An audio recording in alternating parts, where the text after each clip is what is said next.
Jujutsu Kaisen मेरे favourite animes में से एक है। मतलब शुरुआत में तो ऐसा लगता था कि नारुतो की कॉपी है, लेकिन आगे जाकर तो ये कुछ और ही बन जाता है। लेकिन जुजुत्सु काइसन की स्टोरी के अंदर बहुत सारी चीजें होती हैं जो कि हम लोगों को कभी भी एक्सप्लेन नहीं की जाती हैं। मतलब इतने सारे प्लॉट होल्स, इतनी सारी चीजें जिनके बारे में हम लोगों को कुछ नहीं पता होता, जैसे हायनेरा या फिर सुकुना का ओरिजिन। इसलिए फैंस बनाते हैं थ्योरीज, और तुम्हें तो पता ही होगा जेजेके के फैंस थोड़े अजीब से हैं। फिक्र मत करो, मैं उससे काफी ज्यादा ताकतवर।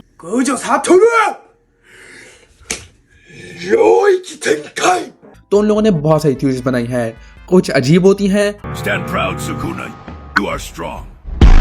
और कुछ बहुत ही फनी होती हैं। तो लेबोरेटरी कासिन को इग्नोर करते हुए आज मैं तुम लोगों को कुछ थ्योरीज बताने वाला हूँ जो कि मुझे बहुत ही कूल लगी, और ये थ्योरीज बहुत डार्क भी है और बहुत खतरनाक भी हैं। तो बिना टाइम वेस्ट किए इस वीडियो को शुरू करते हैं। So let's go. नंबर 1,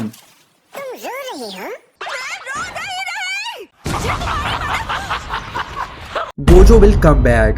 तो तुम लोगों को पता होगा कि गोजो जब मर गया था तो सब लोग बहुत ही सैड हो गए थे। मतलब रियल लाइफ के अंदर फ्यूनरल्स हो रहे थे कि गोजो मर गया है, और सभी लोग कोप कर रहे थे कि गोजो वापस आएगा किसी ना किसी तरह।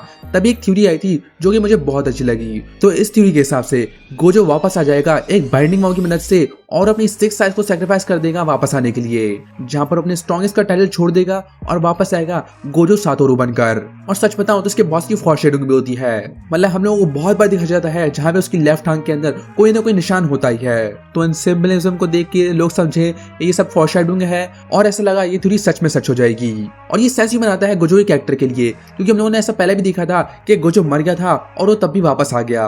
पिछली बार उसने सीखी थी रिवर्स कस टेक्निक, और इस बार वो कर सकता था बाइंडिंग वाव, जहां वो सैक्रिफाइस कर देता 6 साइज को। लेकिन ऐसा कुछ भी नहीं होता। तो हाँ, बेचारा गोजो 1v4 करके मर गया। सुकुना, माहोरागा, आगितो और गेगे चारों मिलके गोजो को मारते हैं, और गोजो उसके बाद कभी भी वापस नहीं आया। और इसके लिए तो मैं भी सैड हूँ, गोजो क्यों नहीं वापस आया। नंबर 2, तुम बस एक बच्चे हो और ये किस किस्म का यूनिफॉर्म है?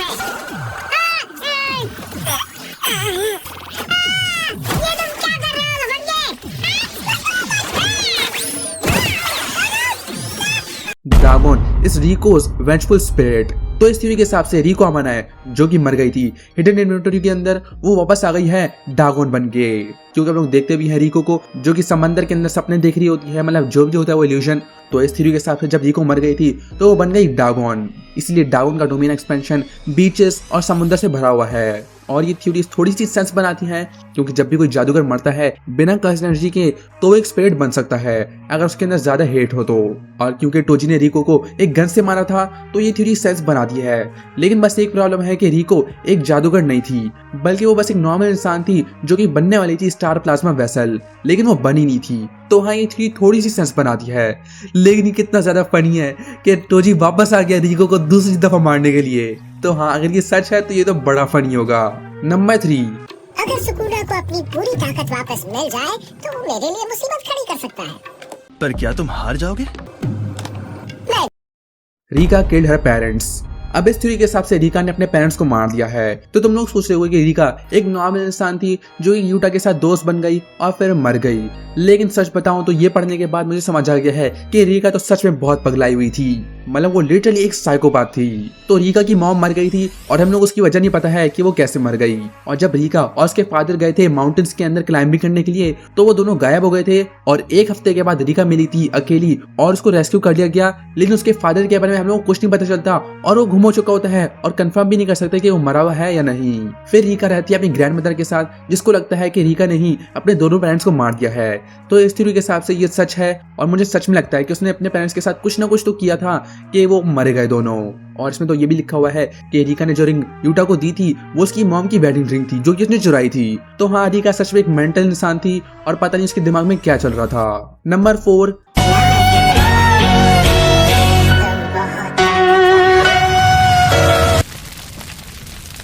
गोजोस last word to Geto.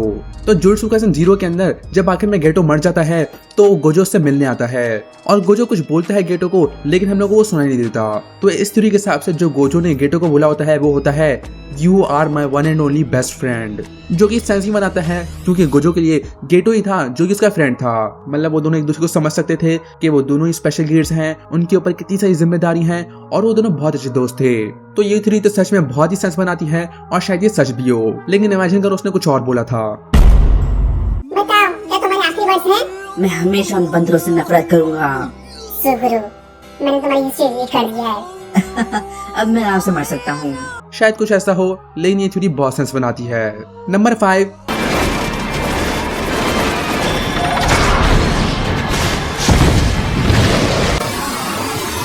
Sukuna ate his twin. तो हम लोगों को पता है कि सुकुना ने अपने ट्विन को खा लिया था, लेकिन हम लोग को उसके बारे में कुछ ज्यादा बताया नहीं जाता। तो इस थ्योरी के हिसाब से जब सुकुना की मदर भूखी थी तो सुकुना ने अपने ट्विन के ही न्यूट्रिशंस को अब्सॉर्ब कर लिया था और बेसिकली सुकुना ने उसको अब्सॉर्ब कर लिया था बिना जाने।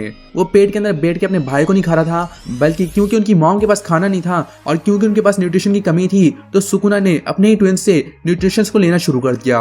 और यही वजह होगी कि सुकुना के पास 4 हाथ थे और वो इतना ज्यादा अजीब दिखता है। और हम लोग को पता है हायन एरा के अंदर सभी जादूगर थे, तो किसी ने सुकुना की मॉम के अंदर देखा हो और देखा हो कि सुकुना ने अपने ट्विन को खा लिया हो, तो इसकी वजह से उसकी माँ ने उसको अबैंडन कर दिया हो और उसको छोड़ दिया हमेशा के लिए। और जब सुकुना बड़ा हुआ तो उसको पता चलता है कि उसने अपने भाई को ही खा लिया और इसलिए वो अपने आप को बोलता है एक अनवांटेड चाइल्ड।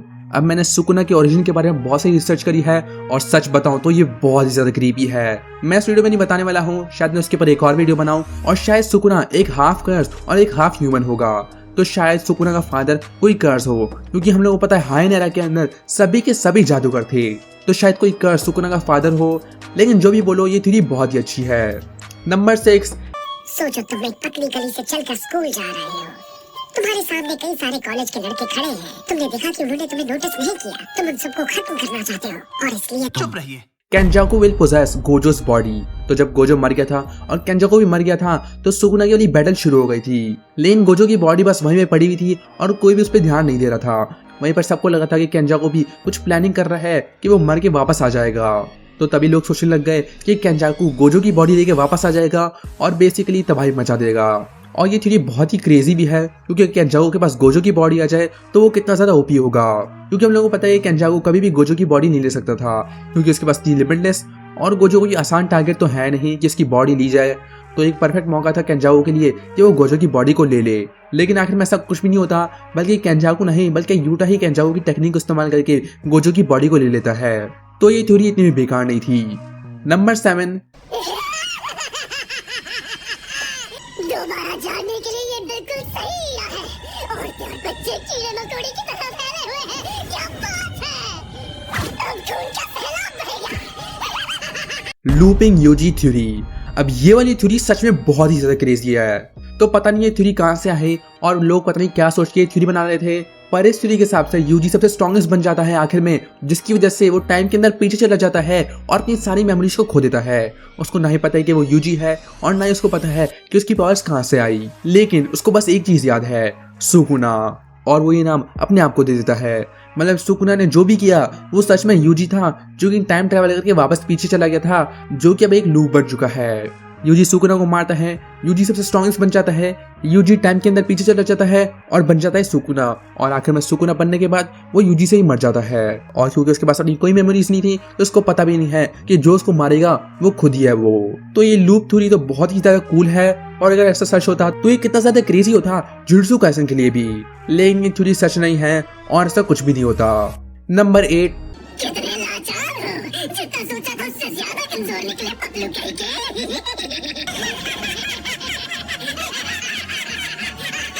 केंजाकू killed Rica. अब ये वाली थ्योरी सच में बहुत ज्यादा फनी है।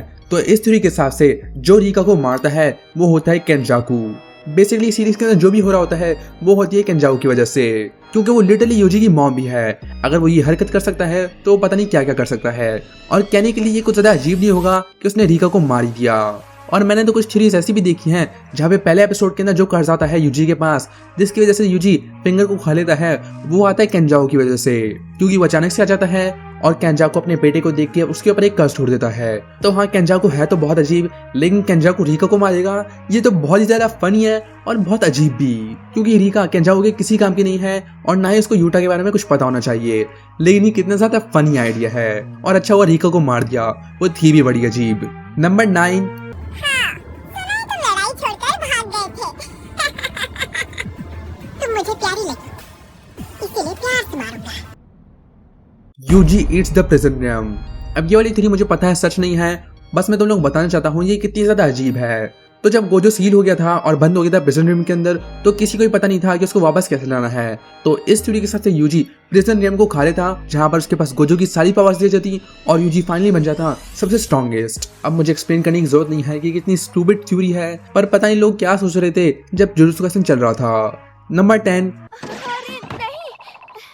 अब तो तुम गई काम से नोबारा। ऊपर से ये गोजो सर की शर्ट थी ना? वैसे भी ये सस्ती शर्ट लगती है। क्या हो गया फुशिगुरो? कुछ भी नहीं हुआ है।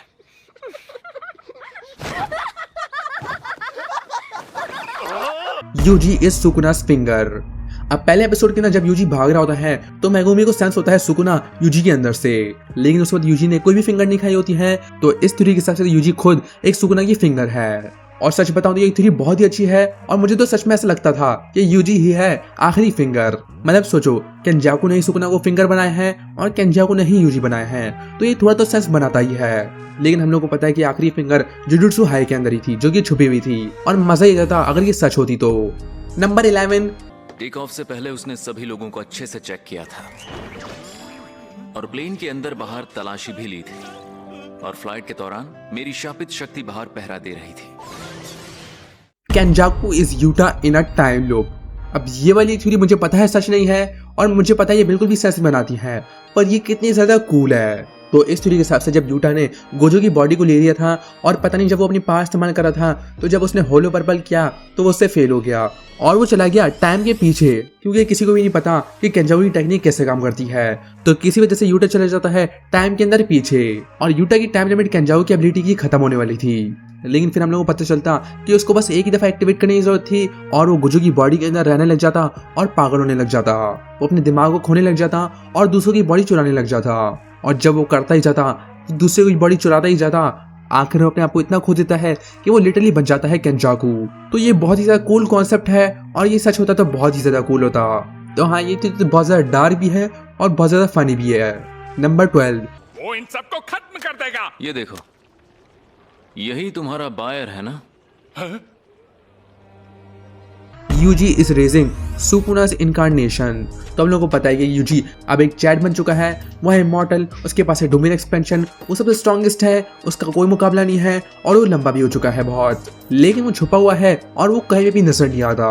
लेकिन इस थ्योरी के हिसाब से उसको मिल गई है सुकुना की इनकारनेशन और साथ ही साथ उराओ में भी, और अब वो इन दोनों को रेस कर रहा है और उनका ख्याल रख रहा है। तो ये तो बहुत ही ज्यादा कूल कॉन्सेप्ट है और पता नहीं ये थ्योरी सच होगी या नहीं। क्या मुझे और वीडियोस बनानी चाहिए जुजुत्सु काइसेन के ऊपर? नीचे मैं बताऊं। इस वीडियो को लाइक कर देना और मेरा चैनल सब्सक्राइब कर देना, और मैं मिलता हूं नेक्स्ट वीडियो के अंदर।